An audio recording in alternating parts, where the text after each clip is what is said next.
সমবায় দুর্নীতির অভিযোগে বিক্ষোভ, বিডিও অফিস ঘেরাও মহিলাদের। হাওড়ার জগৎবল্লভপুরে বিডিও অফিস ঘেরাও, সমবায় অফিসে ঝুলিয়ে দেওয়া হয় তালা। বিডিওর কাছে সমবায় দুর্নীতির অভিযোগ, দুর্নীতির তদন্তের গাফিলতিতে অভিযোগ, বিক্ষোভ। অভিযুক্তদের সঙ্গে বিডিওর বৈঠকের অভিযোগ, প্রতিবাদে বিডিও অফিস ঘেরাও করে বিক্ষোভ।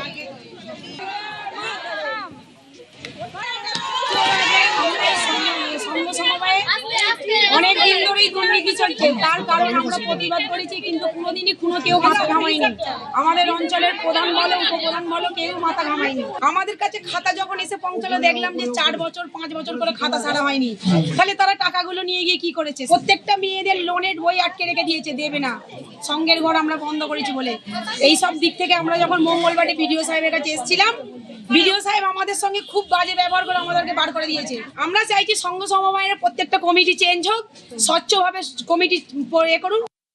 উইকেন্ডে দক্ষিণবঙ্গে ভারী বৃষ্টি, কলকাতা ও আশপাশে মাঝারি থেকে ভারী বৃষ্টি হতে পারে। উপকূলের জেলাগুলোয় অতি ভারী বৃষ্টির পূর্বাভাস। সবচেয়ে বেশি চিন্তা থাকবে পশ্চিমের জেলাগুলো নিয়ে। অতি ভারী বৃষ্টির লাল সতর্কতা পূর্ব পশ্চিম মেদিনীপুর আর বাঁকুড়ায়। স্যাটেলাইট ইমেজে দুর্যোগের মেঘের অবস্থান বুঝবো অতনুর থেকে। উইকেন্ড বৃষ্টিতে ভাসবে বললে বোধহয় কম বলা হবে। দক্ষিণবঙ্গের জন্য একটা দুর্যোগ পরিস্থিতি তৈরি হয়ে গেছে। আমি যদি বলি শুক্র শনি রবি কেমন কাটবে, তাহলে দক্ষিণবঙ্গের অন্তত পশ্চিমের দিকের জেলাগুলোর অবস্থা বেশ খারাপ। দেখতে পাচ্ছেন কালো হয়ে আছে এবং বজ্রগর্ভ মেঘ। এই জায়গায় বাজ পড়বে, তার সঙ্গে বৃষ্টি হবে, প্রবল বৃষ্টি হবে। হাওয়া অফিস বলছে ভারী থেকে অতি ভারী বৃষ্টির লাল সতর্কতা জারি হয়েছে। পশ্চিমের জেলাগুলো চন্দ্রকোনা, খড়গপুর, এদিকে বর্ধমানে বেশ কিছুটা জায়গা জুড়ে এবং পূর্ব মেদিনীপুরের কিছুটা জায়গা জুড়ে, মূলত পশ্চিম মেদিনীপুর এবং বাঁকুড়া, দুর্গাপুর, আসানসোল এই জায়গায় ভারী বৃষ্টির সম্ভাবনা থেকে যাচ্ছে। আপনারা খেয়াল করে দেখবেন এই যে একটা হাওয়ার অভিমুখ, এই অভিমুখে নিচে বঙ্গোপসাগর থেকে প্রচুর পরিমাণে জল নিয়ে আসছে মেঘগুলো এবং তার ফলে বৃষ্টি হবে আমাদের এই পশ্চিম দিকের জেলাগুলোয়। এদিকে কলকাতা, এদিকে উত্তর 24 পরগনা, এদিকে পূর্ব মেদিনীপুর, এপাশে দক্ষিণ 24 পরগনা। সবচেয়ে বেশি বৃষ্টি হবে দক্ষিণ 24 পরগনায়। ভালো করে দেখুন, নীল সবুজ রং হয়ে গেছে কেন? তার কারণ বৃষ্টির পরিমাণ বাড়বে। কতটা জায়গা জুড়ে, এপাশে বারুইপুর, সোনারপুর, ওপাশে কলকাতা, এপাশে মহেশতলা, উলুবেড়িয়া, ওখানে ডোমজুর, বালি, বারাসাত, শ্রীরামপুর, এদিকে গঙ্গাপুর, ওদিকে ভাটপাড়া। শুক্রবার এবং শনিবার সবচেয়ে গুরুত্বপূর্ণ, তার কারণ যে পরিমাণ জলীয় বাষ্প ঢুকছে তাতে এই বৃষ্টি হবে, যা টেনশনে রাখবে প্রশাসনকে। তার কারণ এই পরিমাণ বৃষ্টি হলে মানে যদি ঘন্টায় অন্তত 100 মিলিমিটারের বেশি বৃষ্টি হয় তাহলে জল জমবেই এবং সেই জল সরানো, খুব দ্রুত গতিতে জল সরানো প্রশাসনের কাছে একটা বড় চ্যালেঞ্জ হয়ে থাকবে। এবং এইরকম দুর্যোগে যদি উপকূলের দিকে বেশি বৃষ্টি হয় তাহলে নদী বাঁধগুলো নিয়ে একটা টেনশন থেকে যাবে। গাঙ্গেয় পশ্চিমবঙ্গ থেকে রাজস্থান পর্যন্ত নিম্নচাপ অক্ষরেখার দিকে এগোবে। গতিপথের বাঁ দিকে 2 মেদিনীপুর, বর্ধমান এইসব জায়গায় ভারী বৃষ্টি হবে। অমাবস্যার ভরা কোটাল থাকায় বৃষ্টি হবে, সমুদ্র উত্তালও হবে। বঙ্গোপসাগরে যে নিম্নচাপটা তৈরি হয়েছিল সেটা এখন কলকাতা থেকে ব্যান্ডেলের মতো ডিস্টেন্সে রয়েছে। এরপরে এটা আস্তে আস্তে প্রগ্রেস করবে ওই নিম্নচাপ অক্ষরেখা বরাবর, ওই রাজস্থান, গাঙ্গেয় পশ্চিমবঙ্গ থেকে রাজস্থান পর্যন্ত যে নিম্নচাপ অক্ষরেখাটা আছে, ওই মনসুন ট্রাফ সেই দিক বরাবর যাওয়া শুরু করবে। এর গতিপথের বাঁদিকে থাকছে বাঁকুড়া, পূর্ব মেদিনীপুর, পশ্চিম মেদিনীপুর। সুতরাং আরও বলতে গেলে বর্ধমান ডিস্ট্রিক্টও রয়েছে। সুতরাং এই সমস্ত জায়গাতে বৃষ্টিপাতের পরিমাণ আগামীকাল পর্যন্ত যথেষ্ট ভালো, বা মানে হেভি রেইন বলতে আমরা যা বুঝি সেটা হওয়ার সম্ভাবনা। যেহেতু এটা অমাবস্যার ভরা কোটালের কাছাকাছি রয়েছে, সুতরাং বৃষ্টিপাত যেমন হবে তেমনই সমুদ্রে উত্তাল হয় যে ব্যাপারটা বাতাসের জন্য, সেটাও যথেষ্ট বেশি থাকবে। উত্তরাখণ্ডের চামোলিতে সুড়ঙ্গে ধসে আটকে 18 শ্রমিক এবং এখনো পর্যন্ত বেশ কয়েকজনকে উদ্ধার করা সম্ভব হয়েছে। যে ছবি আপনাদের দেখাচ্ছি, চামোলির পিপালকোটির সুড়ঙ্গ, সেখানে দুর্ঘটনা। জলবিদ্যুৎ প্রকল্পের কাজের সময় ধস নামে ভয়ঙ্কর ঘটনা। এখনো পর্যন্ত বেশ কয়েকজনকে উদ্ধার করা গেছে, কিন্তু কতজনকে উদ্ধার করা সম্ভব হয়েছে এখনো পর্যন্ত কাজ চলছে। আরো বিস্তারিত এই বিষয়ে অতনু জানাতে পারবে। অতনু, চামোলিতে সুড়ঙ্গে ধস, এখনো পর্যন্ত কতজন শ্রমিককে উদ্ধার করা গেল, কি পরিস্থিতি সেখানে?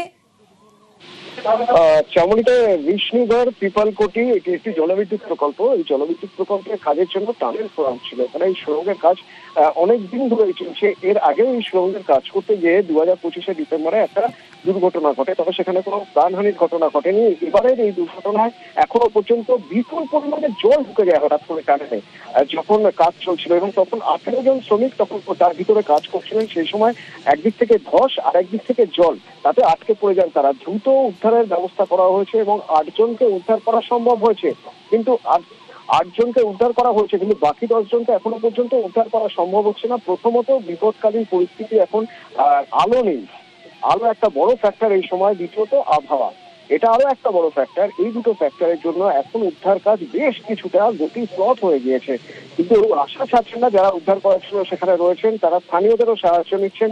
এবং আমাদের মনে থাকবে এর আগে উত্তর কাশীতে ঠিক এই ধরনেরই একটা ঘটনা ঘটেছিল, জল ঢুকে গিয়েছিল টানেলের মধ্যে। 41 জন তারা আটকে পড়েছিলেন শ্রমিক এই টানেলের মধ্যে, এবং তখন তাদের বার করার জন্য র্যাকল মাইনার্সদের আনা হয়েছিল। প্রায় 17 দিন ধরে এক কঠিন লড়াইয়ের পর তাদের বার করে আনা সম্ভব হয়েছিল। যদিও এখানে 18 জনের মধ্যে থেকে 8 জনকে দ্রুতই বার করা সম্ভব হয়েছে, কিন্তু বাকি 10 জনকে কিভাবে বের করা যায় তাই এখন টেনশনে। বেশ, সুড়ঙ্গে আটকে পড়েছে অনেকেই এবং এখনো পর্যন্ত 8 জনকে উদ্ধার করা গেছে। উদ্ধার কাজ চলছে এখনো।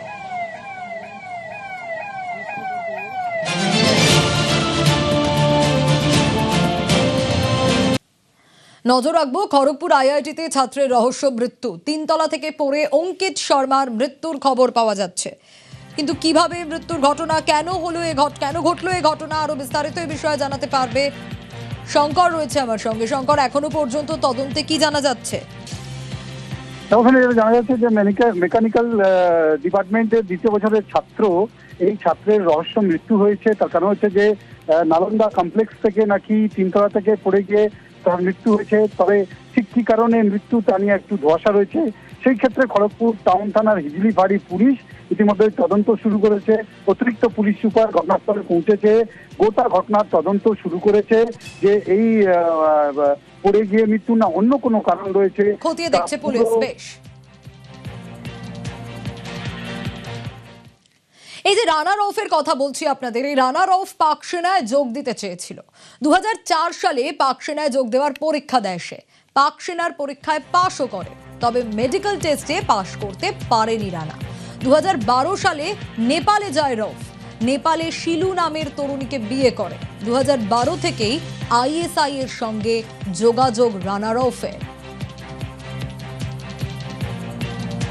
এটা জানা যাচ্ছে এই রানা রউফ যে সে 2004 সালে পাকিস্তানে, আমরা জানি তিনি একজন পাকিস্তানি নাগরিক। সেই সময় তিনি পাকিস্তানের সেনাবাহিনীতে যোগ দেওয়ার চেষ্টা করেছিলেন। এবং এটাও জানা যাচ্ছে সূত্র মারফত যে শুধুমাত্র সেনাবাহিনীতে তিনি চেষ্টা করেননি, সেই জায়গায় তিনি সেনাবাহিনীতে একটা স্তর অবধি তিনি পাশও করে গেছিলেন। তারপর যেটা মেডিকেল রাউন্ড হয়, সেই মেডিকেল রাউন্ডে তিনি ব্যর্থ হন। তবে এই যে রানা রউফ, তার খুবই ইচ্ছা ছিল যে তিনি এই পাকিস্তানের জন্য তিনি কোনো কাজ করুক, এবং সেখান থেকেই যেহেতু তিনি পাক সেনাবাহিনীতে যোগদান করতে পারলেন না, তখন থেকেই তার আইএসআই এর সঙ্গে যোগ। এবং তিনি 2012 সালে নেপালে এসে পৌঁছেন। নেপালে এসে পৌঁছানোর পর তিনি একজনকে বিয়ে করেন যার নাম শিলু, এমনটাই আমরা জানতে পাচ্ছি। এবং তার 1 বছর পর তার সঙ্গেও তার ডিভোর্স হয়ে যায়। এই জায়গাটা খুব গুরুত্বপূর্ণ যে এই যে রানা রউফ, এই শুধুমাত্র যে এই আইএসআই এর সঙ্গে তার যোগ এমনটা নয়, সে চেষ্টা করেছিল পাকিস্তানি সেনাবাহিনীতে ঢোকার। সুতরাং কোন জায়গা থেকে এই জায়গার এটা আরও গুরুত্ব এই কারণেই পাচ্ছে, প্রথমত তো এই ভারতীয় নয়, পাকিস্তানি, দ্বিতীয়ত আইএসআই এর সঙ্গে যোগ। এবং এই ধরনের একজন ব্যক্তি সে এখানে কলকাতায় এসে কিভাবে ভোটার কার্ড পাচ্ছে, কিভাবে আধার কার্ড পাচ্ছে, এবং যখন এসআইআর হচ্ছে তখন জানা যাচ্ছে যে এই ধরনের লোক এখানে থাকে। অর্থাৎ কোথাও না কোথাও, যেটা বারবার বলা হচ্ছিল এসআইআর এর সময়, যে বাইরের দেশের লোক তারা এসে এখানে থাকছে, এই গ্রেপ্তার হওয়া সেটা একদম স্পষ্ট করে দিচ্ছে। একদিকে যেরকম এটা একটা খুব বড় প্রশ্ন যে তাদের কি প্ল্যান ছিল, তার কি প্ল্যান ছিল, আরেক দিকে এটা খুব একটা বড় প্রশ্ন যে যারা ভারতীয় নাগরিকই না, যারা পাকিস্তান, যাদের আইএসআইয়ের সঙ্গে যোগ, যারা পাকিস্তানি আর্মিতে যোগদান করতে চাইছিল, সেই রকম ব্যক্তি এখানে রয়েছে, আধার কার্ড, ভোটার কার্ড সব রয়েছে, এবং যখন এসআইআর হলো তখন জানা গেল যে এই ব্যক্তি এখানকার নয়।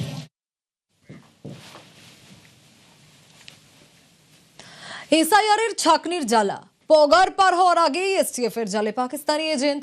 এসটিএফ সূত্রে খবর, পাকিস্তানি গুপ্তচরের রানা রৌফের নাম ছিল এ রাজ্যের ভোটার তালিকায়। এসআইআর এ ভোটার তালিকা থেকে নাম বাদ যায় তার। অনেকেই বলছেন এর থেকেই বোঝা যাচ্ছে বাংলায় এসআইআর হওয়াটা কেন গুরুত্বপূর্ণ ছিল।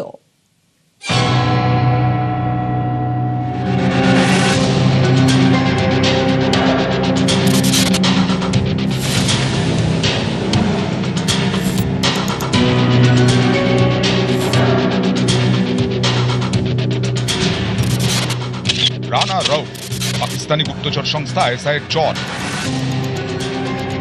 মঙ্গলবার রাতে তাকে হাবড়া থেকে গ্রেফতার করেছে এসটিএফ। সূত্রের খবর, 2012-এ ভারতে ঢুকে ওয়াহাব আলমের ছদ্মবেশ নেয় রৌফ। 2018-এ ওয়াহাব আলম নামে ভোটার কার্ড তৈরি করা এসে। অভিযোগ, এ কাজে রৌফকে সাহায্য করে তপসিয়ার বাসিন্দা মোহাম্মদ ইজাজ। ইজাজের ঠিকানা ব্যবহার করেই রৌফ ভোটার তালিকায় নাম তোলে বলে জানতে পেরেছেন গোয়েন্দারা। এসটিএফ সূত্রে জানা গেছে, গত বিধানসভা ভোটের আগে রৌফকে এসআইআর এর শুনানিতে ডাকেন তপসিয়া এলাকার দায়িত্বপ্রাপ্ত বিএলও, কিন্তু ধরা পড়ে যাওয়ার ভয়ে এসআইআর এর শুনানি প্রক্রিয়ায় এড়িয়ে যায় রৌফ।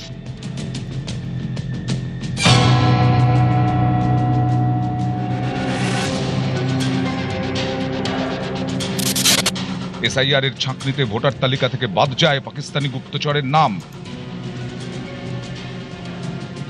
পশ্চিমবঙ্গে এসআইআর এর উদ্দেশ্য নিয়ে শুরু থেকেই প্রশ্ন তুলছিল বিজেপি বিরোধী দলগুলি। এসআইআর এর নামে মানুষকে হেনস্থার অভিযোগে নির্বাচন কমিশন ও বিজেপিকে এক বন্ধনীতে ফেলে নিশানা করছিল তারা। যদিও কমিশনের যুক্তি ছিল অনুপ্রবেশকারী বাংলাদেশি ছেঁকে ফেলতে এসআইআর জরুরি, সেই যুক্তি জোরালো হলো পাকিস্তানি রানা রৌফের নাম বাদ পড়ায়। গত মাসেই বর্ধমান থেকে ধরা পড়ে জঙ্গি হামিম মণ্ডল। এসটিএফ সূত্রে দাবি, হামিমের গ্রেফতারির খবর পেতেই আত্মারাম খাঁচা ছাড়া হওয়ার উপক্রম হয় পাকিস্তানি রৌফের। পালানোর ছক কষতে থাকে সে। শেষ পর্যন্ত বাংলাদেশে পালানোর আগেই মঙ্গলবার রাতে হাবড়া থেকে রৌফকে গ্রেফতার করে এসটিএফ।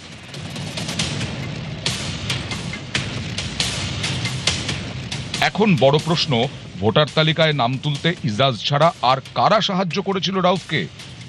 কারো সুপারিশ ছিল কি? 2018-এ নাম তোলার পরে রৌফ ভোট দিয়েছিল? এই সমস্ত প্রশ্নের উত্তরের খোঁজে রয়েছেন গোয়েন্দারা। রৌনক দত্ত চৌধুরী, নিউজ 18 বাংলা।